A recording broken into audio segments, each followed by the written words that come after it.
Hello students, कैसे हैं बेटा आप सब। उम्मीद करते हैं कि आप सब स्वस्थ दुरुस्त होंगे। देखिए बेटा, कल की वीडियो में हमने आपसे जो प्रश्न शेयर किए थे, उम्मीद करते हैं कि वो आपने लिख लिए होंगे। छोटा मेरा खेत चुकना और बुगलों के पंख, इन दो कविताओं के प्रश्न मैं आज भेज रहा हूँ। और कल हमने रुबैया के प्रश्न भेजे थे। छोटा मेरा खेत चुकना बुगलों के पंख कविताएं हम आपको पढ़ा चुके हैं और रुबैया पढ़ा करके उसके प्रश्न भी आपके पास सेंड कर चुके हैं।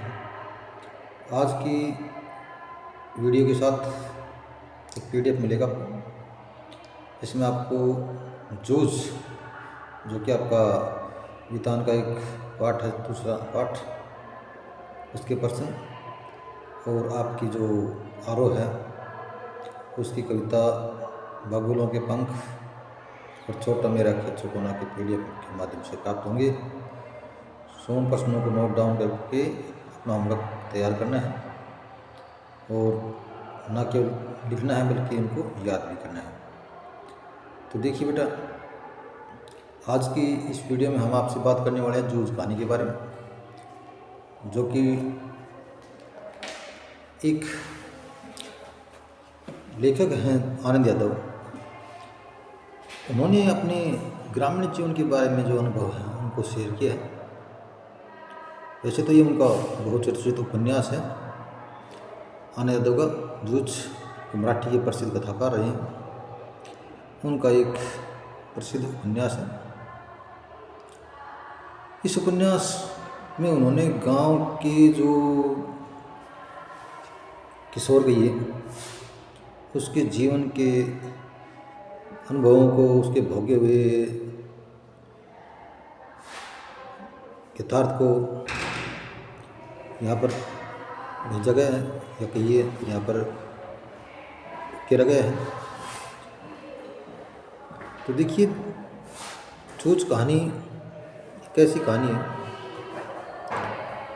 जिसमें लेखक आनंद यादव बताते हैं कि उनके पिता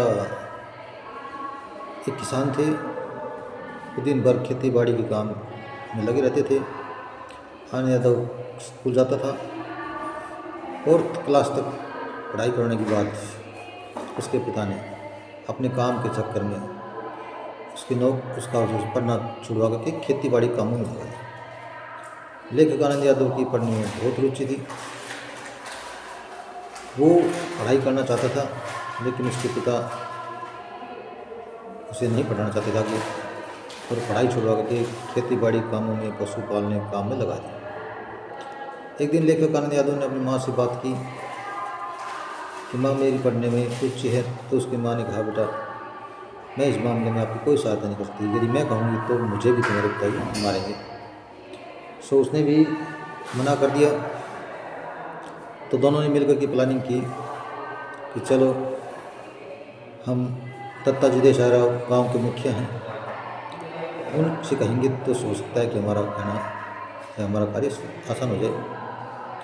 तो लेखक आनंद यादव, उसकी माँ ने मिलकर की योजना बनाई और वो गए दत्ता जी राव देसाई के पास। वहाँ जाने के बाद उन्होंने दत्ता जी से उनके पढ़ाई के विषय में बात की। दत्ता जी ने उनकी सारी बात को ध्यानपूर्वक सुना और कहा कि उनको मेरे पास भेज देना जब वो आए। तो आनंद यादव, उसकी माँ ने बड़ी चालाकीपूर्ण ढंग से उनको वहाँ के पास भेजा। जैसे तैसे झूठ साच बोल के उनको भेजा। वहाँ जाने के बाद दत्ता जी राव जी ने उनको समझाया और समझा करके लेखक आनंद यादव को भी वहीं बुला लिया। तो भी चुपचाप पीछे चलाना और उनको पढ़ने के लिए राजी कर लिया। कहा, उसके पिताजी ने उसके ऊपर बहुत सारे आरोप लगाए कि ये चोरी करता है, फंदे बेच देता है, ये करता है, वो करता है। दत्ता जी ने उनकी तमाम बातों के लिए लेखक आनंद यादव को डांटा और उनका दोबारा से विद्यालय में जाना शुरू करवाया कुछ शर्तों के साथ। स्कूल से आते ही सीधा खेत में आएगा और सुबह स्कूल जाने से पहले खेतों में काम कराएगा।